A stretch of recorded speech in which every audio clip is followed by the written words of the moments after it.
शिवानीज किचनमध्ये तुमचं स्वागत आहे। आज आपण मस्त अशी दाल बाटी बनवणार आहोत घरच्या घरात आणि खानदेशी पद्धतीने दाल बाटीची रेसिपी तुम्हाला सांगणार आहे।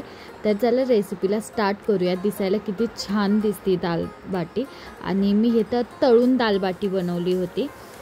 दाल बाटीचे खूप वेगवेगळे प्रकार असतात। कोणी दाल बाटी डाळीत शिजून बनवतो, कोणी त्याला भाजतं, तर कोणी वाफेवर ठेवून शिजून मग त्याला तळतं। तर मी इथं तळून बनवली आहे।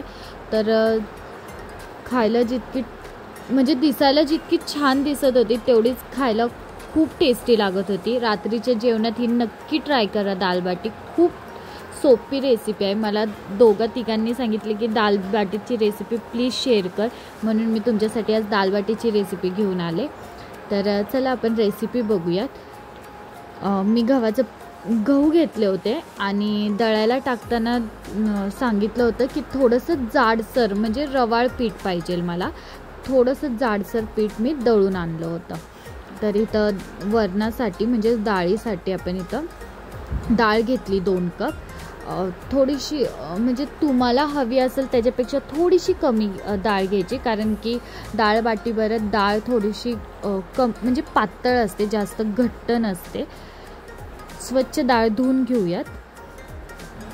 त्यामध्ये पाणी ॲड करते। डाळ शिजल तितपत तुम्ही पाणी ॲड करा।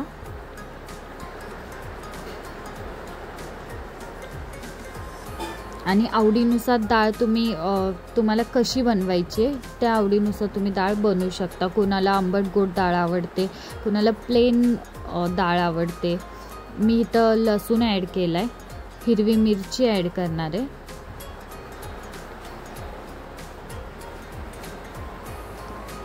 आणि टोमॅटो मी भरपूर ॲड केलात। म्हणजे मी मोठा साईजचे 3 टोमॅटो बारीक बारीक चिरले होते ते ॲड करते।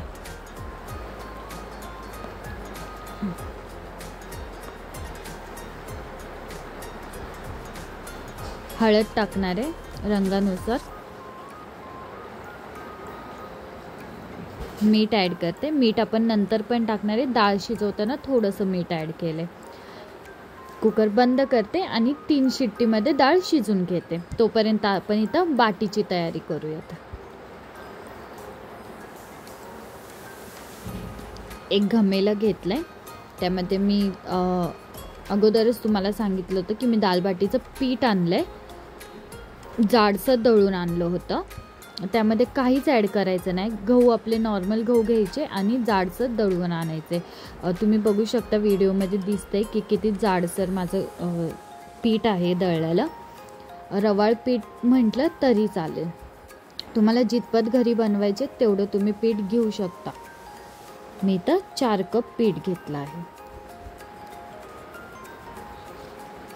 आता ओवा घालूया 1 चमचाभर। ओव्याला हाताने चांगलं मसळून मग टाकायचं आहे त्यामध्ये।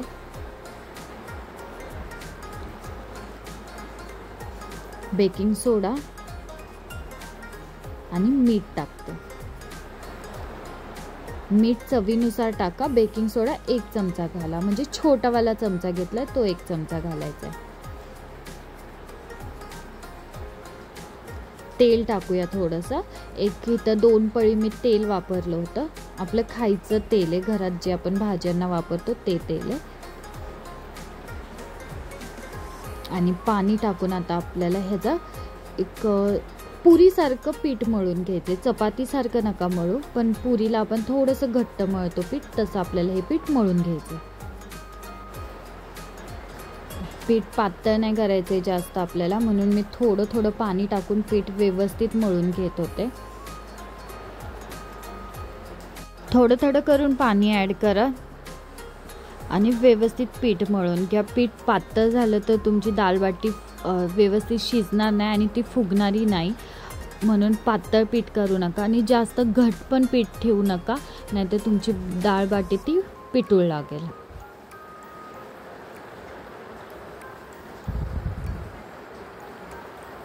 व्यवस्थित थोडं पीठ पाणी टाकून आपल्याला मस्त असा गोळा तयार करायचा आहे आणि खूप सारं मळून घ्या पीठ, कारण की जाडसर पीठ असल्यामुळं आणि चपातीला कमी वेळ लागतो, पण ह्या पिठाला मळायला थोडा जास्त वेळ लागतो. बघा व्यवस्थित पीठ मळून घेतलं आहे. खाली थोडं पाणी वगैरे सांडलं होतं, ते स्वच्छ करून घेतलं.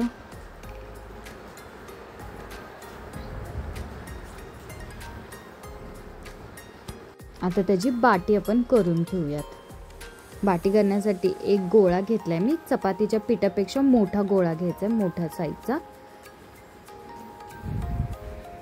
त्याला आता लाटून घेऊयात.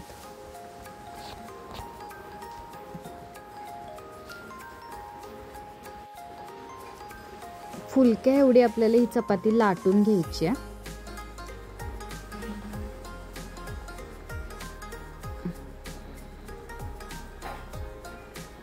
तुम्ही बघू शकता मी कितपत लाटी जाड ठेवली आहे. आता आपण त्याच्यावर तेल लावून घेऊया. खूप जास्त पातळ पण नाही करायची लाटी, नाहीतर जे आपले लेयर आहेत ते सुटणार नाही दालबाटीचे. आणि खूप जास्त जाड पण नाही ठेवायची. तर मध्ये तेल लावते. व्यवस्थित ते लेयर असे खुलले पाहिजे जेव्हा आपण त्याला तळणार. शेवटी तेल लावते. भरपूर तेल लावा, जसं आपण चपातीला लावतो घडी करताना, सेम तसं. मी अशी या प्रकारची घडी करते. तुम्ही जसं आपण चपातीला घडी करतो तशी केली तरी चालेल, पण त्याला व्यवस्थित तेल लागलं पाहिजे.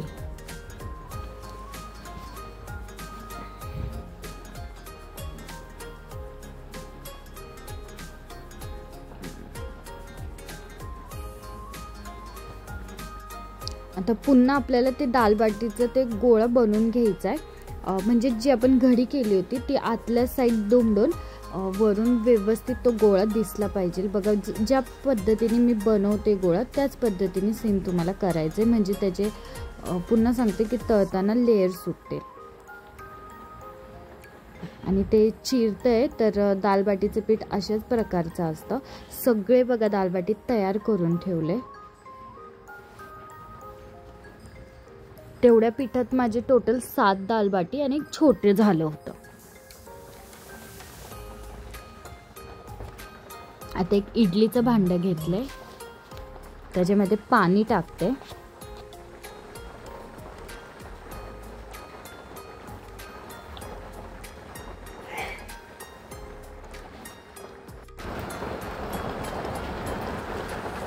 आणि एक स्टीलची चाळण घेतली, ती त्याच्यावर ठेवते. तुम्ही इडलीच्याच म्हणजे ताटांमध्ये ते ठेवलं तरी चालेल, पण मी इडलीच्या ताटांमध्ये न ठेवता ह्या चाळणीमध्ये ठेवले.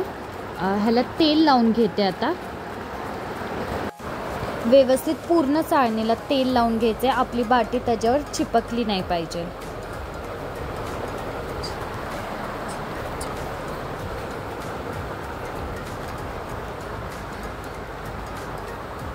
आणि गॅस चालू केलाय. खालून पाणी गरम होते आणि वरून चाळण ठेवली आहे. तुम्ही जेव्हा बाटी बनवणार तेव्हाच तुम्ही पाणी गरम करायला ठेवलं तरी चालेल. एक एक करून सगळे बाटी मी चाळणीवर ठेवून देते. लक्षात ठेवा, व्यवस्थित त्याला तेल लावा. बाटी आपली चिपकली नाही पाहिजे. आणि मी गोळे थोडे मोठे केले होते. तुम्ही ह्याच्यापेक्षा छोटे केले घरच्या घरात खायला तरी चालते.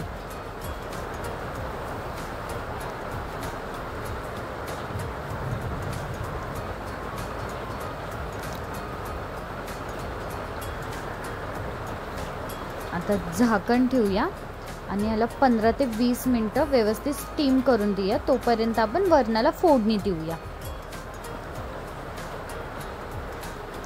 वरण म्हणजेच डाळ आपली बघा व्यवस्थित शिजली आहे. टोमॅटो मिरची पण व्यवस्थित शिजल्यात त्याच्यामधल्या. आता डाळ घोटून घेऊयात. डाळ घोटून झाली. आता फोडणीची तयारी करूया. फोडणीला एक पातेलं घेतले, त्यामध्ये तेल टाकले. मी पुन्हा सांगते, तुम्ही तुमच्या आवडीनुसार डाळ बनवू शकता. त्यात जिरे मोहरी ॲड केले, कढीपत्ता ॲड केला. कढीपत्ता उडतो त्यामुळं झाकणी ठेवली पटकन, नाहीतर शूट करताना कधी कधी फोनवर सुद्धा तेल येतं. हिंग टाकते थोडंसं.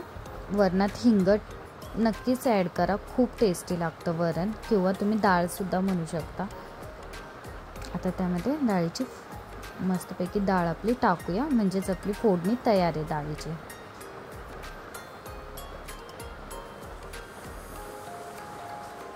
रंग पण छान दिसतोय टोमॅटोमुळं. आता कुकर व्यवस्थित धुवून स्वच्छ ते पाणी पण त्यामध्ये ॲड करू. तुम्हाला कितपत वरण पातळ पाहिजे त्या हिशोबाने तुम्ही कमी जास्त पाणी टाकू शकता. मी थोडंसं पातळ ठेवलं होतं कारण डाळबाटी त्याच्यामध्ये भिजली गेली पाहिजे, मगच ती खायला टेस्टी लागते.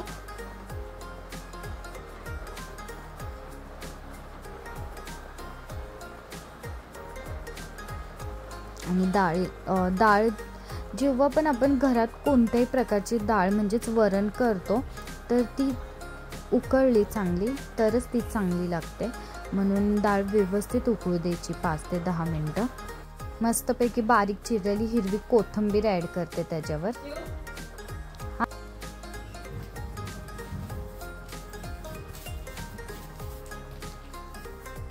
मस्तपैकी डाळ उकळते तोपर्यंत आपण बाटी तयार झाली का नाही ते चेक करूयात. तर 10 ते 15 मिनटं झाल्यात. मस्तपैकी बघा बाटी मस्त अशी फुलली आहे. आता एक एक करून सगळं प्लेटमध्ये काढून घेते कारण आपल्याला हे गार करायचे. वेळ असेल तर असंच थंड करून घ्या, वेळ नसेल तर मी फॅन खाली ठेवली होती थंड करायला. आणि जसे आपण गोळे करून शिजवले होते म्हणजेच स्टीम केले होते तसेच तुम्ही एकदम पातळ डाळ करून त्यामध्ये ते शिजवले तरी खायला अप्रतिम खूप टेस्टी लागतात. नाही मी इथं स्टीम केल्यात आणि मग अशा प्रकारे कट करते. टोस्ट जसं असतं त्या प्रकारे हे कट करते आणि नंतर आपण ह्याला डीप फ्राय करूयात. ऑलरेडी मी तेल गरम करायला ठेवलं होतं. बघा व्यवस्थित सगळे बाटी मी कट करून घेतलं आणि ही बाटी शिळी झाल्यावर सुद्धा छान लागते, अशीच खायला सुद्धा खूप छान लागते.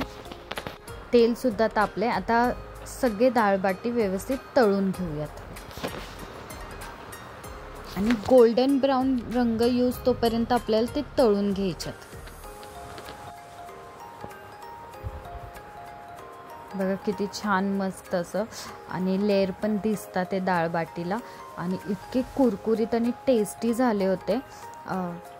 मस्तपैकी तूप घ्या, वरण. ह्याच्यासोबत खूप जण वांग्याचं भरीत बनवतात पण आमच्या घरात नाही आवडत तर मी आपले साधे मिरच्या तळल्या होत्या खाण्यासाठी. नाही तळल्या मिरच्या असंच खाल्लं तर खूप छान लागतं. मुलांना घरात लहान मुलं असतील तर तुम्ही त्यांनासुद्धा ही तळलेली बाटी देऊ शकता. इतकं टेस्टी, खूप टेस्टी लागतं.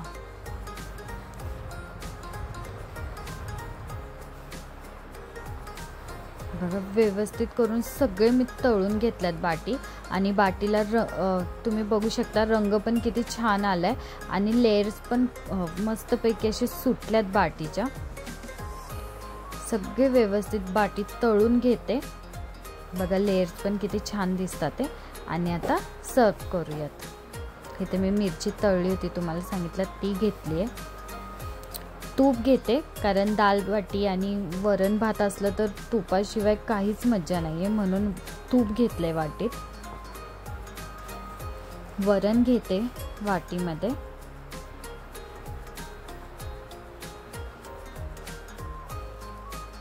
बाटी ठेवूयात.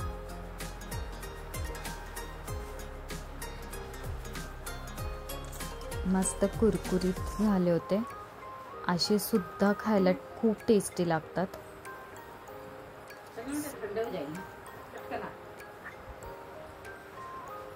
आता प्लेट घेते आणि प्लेटमध्ये तुम्हाला दाखवते की दालबाटी कशी खातात. जितकं हवंय तितकं वरण घ्या आणि वरण बघा मी घट्ट नाही ठेवलं, थोडंसं मी पातळ वरण ठेवलंय. आता एक बाटी घेते आणि त्यामध्ये ही तोडून आपल्याला टाकायची. बघ किती मस्त अशी खूपच टेस्टी लागत होतं. नुसती अशी खायला तर खूपच छान लागते पण डाळीत टाकून ती अजून टेस्टी लागते. 2 दालबाटी घेतला त्याला तोडला. तुम्ही चुरा करून सुद्धा टाकू शकता, पण एक बाईटला समजा दाल बाटी आली की छान लागते. चुरा केलं की खूपच जास्त ते अगदीच डाळीमध्ये छान नाही लागत खायला, म्हणून मी अशी तोडून टाकते. मस्तपैकी वरून साजूक तूप टाकूयात.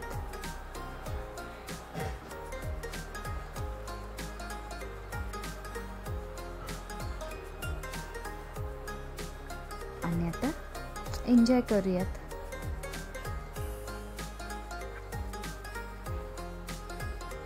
मिक्स करते आणि मस्तपैकी पोट भरून दालबाटी खाल्ली होती. खूप दिवसानंतर आम्ही बनवली होती आणि ते पण मला दोघा तिघांचे मेसेज आले होते की प्लीज दालबाटीची रेसिपीसुद्धा टाक, म्हणून मी ही तुमच्याबरोबर शेअर केली. सबस्क्राईब करा, व्हिडिओ आवडला तर लाईक करा आणि शेअर करा. थँक्यू.